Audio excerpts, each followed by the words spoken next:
Makanya itu pertanyaan yang sulit kita jawab. Itu yang saya bilang dulu kan, kalau Anda mau tegakkan itu, di Jakarta ini setengah bisa kita bongkar. Jadi saya bilang, pelanggaran di Jakarta ini udah keterlaluan. Makanya kita lakukan sekarang, yang penting kita perbaiki pelan-pelan, bukan cari-cari lagi kesalahan-kesalahan orang, kita persoalkan gitu. Nah kalau kita mau bongkar, kalau kita mau lebih jujur lagi, itu saya bilang kalau bilang melanggar HAM. Kalau saya membuat bangunan yang salah di tanah saya, itu saja harus dibongkar kan, secara peraturan betul. Nah sekarang saya mau tanah negara di waduk, di sungai, di tanah orang, kok itu dulu? Dan minta uang kerohiman lagi. Nah ini konyolnya Jakarta nih. Cuma Jakarta. Saya kalau mau bilang melanggar HAM, cocok melanggar HAM bangunan di tanah rumah saya. Itu dibongkar tidak ada salahnya. Sekarang bagaimana saya membuat tanah berumah di tanah negara, waktu dibongkar saya minta uang kerohiman. Lucu itu loh. Itu nggak mudah atasi. Maka kita sekarang yang penting oknum di bawah juga main. Termasuk ada eksekutif juga main. Di Jakarta Pak ada sebuah bangunan itu warga rasanya tadinya tuh izinnya itu untuk kantor dan hunian. Namun ternyata sekarang berubah diperuntukkan sebagai hotel gitu Pak. Itu gimana tuh? Tergantung peruntukan. Kalau peruntukan sudah dirubah, tapi dia belum izin, belum bikin izin untuk jadi hotel. Dan IMB-nya itu masih kantor dan hunian. makanya mesti cek. Kita mesti cek dulu. Suruh buat surat aja kepada kami warga. Ya kita cek di lapangan. Karena kita juga pengalaman, ada juga oknum, tentu bukan kasus ini. Kita pada pengalaman, ada oknum LSM dan sama LSM kirim surat ke kami mengatakan rumah ini tidak ada izin, harus kami bongkar. Lalu kita pergi bongkar. Ternyata ini adalah pemain. Jadi siapa yang nyetak kepada dia tidak dibongkar. Maka kita balik, kita bilang sama P2A, lapor yang kita bongkar, kita nggak usah bongkar, suruh perbaiki suratnya. Yang malah tidak lapor tetangganya yang ada melanggar, kita bongkar. Lupain nyetor ke dia gitu loh. Jadi bisa dimanfaatin orang untuk membongkar sesuatu yang orang tidak suka gitu loh. Di Jakarta macam-macam motifnya. Jadi kalau itu bikin surat aja kita akan cek. Bikin surat. Kalau misalnya terbukti itu akhirnya jadi hotel gitu Pak, P2B ini Tergantung. berhak Sekarang di Jakarta aneh-aneh. Parkiran juga ada yang jadi hotel. Tinggal kita hitung aja. Kalau dia jadi hotel, kalau masih bisa masuk kajiannya kita kasih izin. Tapi kalau dia melanggar KDB terus ganti lahan. Kalau mungkin dibongkar jadi bisa seperti itu loh. Nah sama seperti kos-kosan 4-5 lantai. Boleh nggak rumah dibuat kos-kosan sewa kamar? Tidak boleh kan? Kenapa Anda mau suruh saya bongkar semua? Itu dulu saya bilang mau bakar Jakarta. Saya bilang, nah itu persoalan di situ. Ya, masukin suratnya kita akan pelajari. Pak JRMT Belakang. Laporannya pasti selesai katanya. Tapi Pak katanya janjinya ini Februari ini selesai. Yang penting masih akhir tahun katanya. Ya udahlah. Kalau hasil auditnya nanti Pemprov ternyata nggak bayar utang gimana? Berarti emang ada yang salah di Istaka Karya? Ya, saya nggak tahu salah di mana. Berarti harus saya ulang lagi Pak. Tunggu hasil audit. Kalau hasil auditnya itu Istaka Karya salah, berarti Jangan lelang ulang lagi. asumsi kalau nggak mungkin. Ya, kan, Nggak kan kami lelang. Kita sudah teruskan kan sudah seizin BPKP waktu itu. Cuma lelang audit ini untuk menentukan mau bayar berapa. Karena dia kan rancang bangun. Dia rancang bangun tuh ada nilai tertentu kan ada ketemu kabel yang berbeda, ada nambah. Nah nambah ini yang kita nggak berani putuskan mau bayar berapa. Bukan soal proyek yang bisa lelang lagi, enggak. Kalau itu udah diputuskan bisa lanjut. Yang penting persoalannya sekarang itu bayarnya berapa. Kalau hasilnya Istaka Karya, Pemprov nggak bayar utang ke Istaka Karya 200 miliar itu, berarti hasilnya itu berarti menurut Istaka Karya salah gitu. Kalau kalau dia memang tidak perlu bayar, berarti hasil kerjaan volumenya cuma sampai segitu. Tapi pasti kan volume kerjaan bisa nambah kurang kalau rancang bangun. Nah penambahan volumenya harus kita bayar. Ada kerjaan tambahan itu harus kita bayar. Nah makanya kita masih audit nambahnya berapa sih nilainya itu. Tapi tetap dilanjutin Pak. Lanjutin terus kok. Yang 200 miliar walaupun Saya nggak tahu, harusnya belum bayar. Kalau belum diputusin audit pasti nggak berani bayar. tinggal 1 bulan lagi kok ya.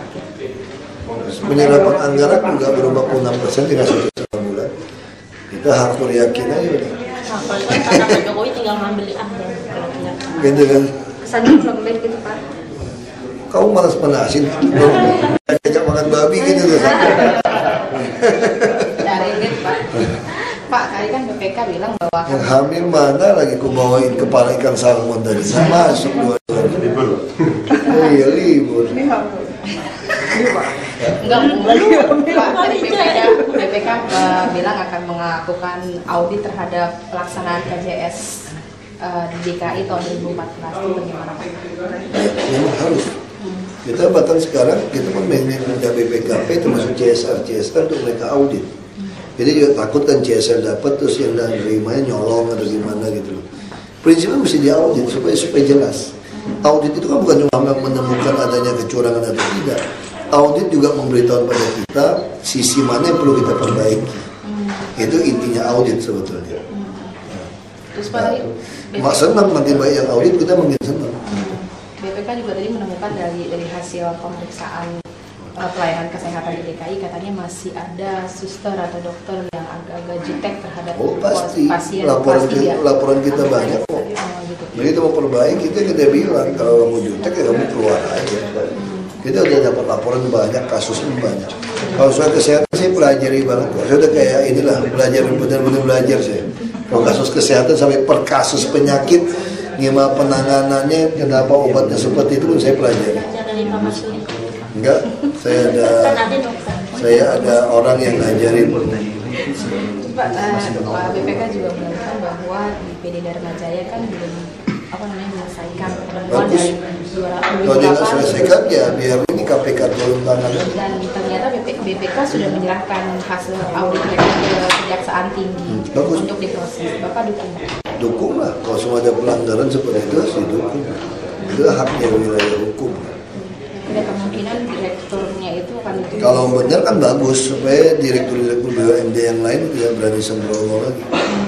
Nah itu kan ini cara yang terbaik yang kita dilakukan oleh KPK atau Kejaksaan membantu kami. Karena sebelum ini jadi perusahaan publik, pengawasan itu kurang. Nah kalau ada perusahaan publik lebih mudah. Nah itu yang kita harapkan. Ya sebelum jadi perusahaan publik ada yang ngawasin itu ya bagus. Banyak asli. Kalau BPK kan minta inspektorat untuk menyelesaikan itu yang Dharma Jaya. Nah itu gimana? Apakah dorongan inspektorat juga diminta? Iya pasti inspektorat itu otomatis saya pasti suruh. Sekarang jadi pertanyaan kita kan kita tidak tahu sampai sejauh mana kejaksaan akan bertindak. Kita yang wilayah kami kan. Jadi sebaiknya saya sudah kasih instruksi dari Dirapim juga. Lebih baik jangan main deh. Orang nggak mainnya salah administrasi bisa kena. Apalagi ada aliran dana kan. Nah, kalau nggak ada aliran dana kan masih kasihan dia kena gara-gara bodoh administrasi gitu. Pak, kenapa CSR juga perlu sampai diaudit Pak tadi Pak? Kalau sampai ada yang bawa pergi nyolong, laporannya kita mesti masukkan ke BPKD. Tapi waktu itu Bapak bilang sekarang itu SK-nya menghasilkan. Oh iya betul. Tapi maksud setelah dia kasih kita mesti tahu dong barangnya ada. Nanti Karena kan dimasukkan di dalam aset DKI ini kan. Oh sampai gitu. akhirnya CSR itu nanti siapa yang diputuskan untuk mengaudit? Apakah diserahkan kepada BPKP boleh. untuk Pak Gub sih mungkin pengen BPKP yang audit lebih independen. jadi tidak akan diserahkan kepada badan. Inspektor. Juga lepas jasa dia terima kasih kita. Pak, tadi BPK kan bilang dia akan mengaudit Jakpro dan Ancol. Besok dia Jadi Pemprov DKI mendukung. dukung kalau nggak ada yang publik. Kalau di audit aja makin banyak yang audit kan kita kan makin enteng kerjanya tinggal baca laporan. Kalau nggak sanggup juga baca laporan itu banyak. Tapi kan berarti Tapi kenapa? BUMD kan belum terlalu kesentuh kita kan. Kadang membuka peluang adanya banyak pejabat-pejabat di BUMD akan tertangkap Nggak misalnya. juga kalau mereka bersih-bersih ya nggak tangkap. Kalau misalnya ada Pak, Waktu tangkap basah mungkin ya basah di Ancol kalau lagi di tempat air jeram ya basah. Kalau sebelumnya BPK ini Pak, udah ada BPK. tahun 2005 udah ada 1000. Nah, terserah lah. Pokoknya kalau bilang jaksa, emang saya bisa ngatur KPK supaya tidak turun ngatur jaksa nggak bisa kan? Tukeran jasa Pak. Suka jasa apaan sih? Curiga peluru. Aku tadi juga aku sampaikan ke Rapim loh. Saya sampaikan ke Rapim, saya bilang gila tuh kawan-kawan wartawan. Ya, Masa nuduh kita hibah terus tukeran jasa katanya. Untungnya ikut ada kepala dinas kesehatan, ada biro hukum ikut. tapi setelah pemberian alkes itu Lurah Cager langsung ditangkap. Sekarang bayangin kita, Rumah sakitnya di Cager, Pak. kita pergi sama dinas kesehatan sama ini, sama biro hukum. Iya, mana mungkin ngomong apa? Kamu ini suzon dulu. Ya kan pada berani kita sama Wagub. Mana kau jaksa mau nangkep Wagub juga langsung tangkap aja nggak permisi. Kalau ngapain permisi kau mau panggilan? Masa Wagub ngatur jaksa lu bener menghina Kejagung lu bener. Ya enggak kan itu nanya Pak. Ya siapa tahu benar kan soalnya 2 hari kemudiannya langsung Lurah Cagernya Lu pengen supaya besok beritanya banyak tiap hari kurang ajar. Terus tadi Pak, Padahal Kompas.com paling banyak beritanya. Lu tanyanya banyak banget. Pak, Kemenhub kan akan membuat badan otoritas transportasi Jabodetabek itu. Udah ada laporan Pak? Tadi udah rapat sama Pak Gub.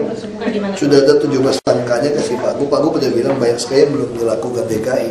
Nah itu yang mau dikerjain. Macam-macam lah. Persimpangan jalan, macam-macam. Terus D17 itu salah satu. Dua Masuk diantaranya persimpangan ini pertemuan sebidang dengan kereta api. Terus kalau koordinasi dengan Ini otoritas supaya ngatur trayek juga. supaya mengurangi cost itu ya Pak? Ya supaya pembagiannya jadi seimbang ya. Maksudnya gini? Beban jalannya supaya bisa diatur. Trayek-trayek mesti dikaji ulang semua trayek-trayek. Udah lama kan trayek-trayek lama kan. Kan orang udah berubah-berubah. Yang tadi nggak ada perumahan jadi perumahan, otomatis sudah beda. Jadi kita inti itu pengen orang naik bus dari Jabodetabek Jur ini diusahakan sampai tujuan itu jangan 3-4 kali gitu loh, maksimal 2 kali atau sekali. Tadi pertemuan dengan siapa Pak? Ada orang Kemenhub? Iya, Wamenhub dengan Pak Gub di rumah dinas tadi. Di rumah dinas. Pak nanti kalau ada pertemuan dengan ini nggak pimpinan daerah dari Bekasi, Tangerang? Pak Gub. Kapan? Nggak tahu. kabarnya Sekda gimana Pak? Sudah. Baik-baik.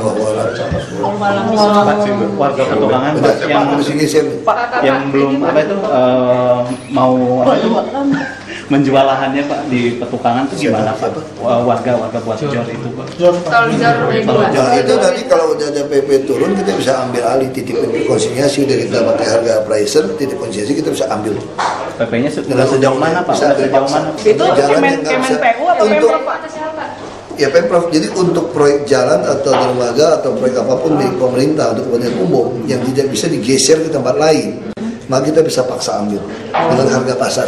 Harga pasar gitu. Iya. PP-nya udah sejauh mana Pak itu? Harusnya tinggal tunggu aja ini keluar, sudah bisa ambil. Ada pembahasan backshot yang dengan TDP dan dinas perhubungan yang sepeda itu loh Pak. Pesawat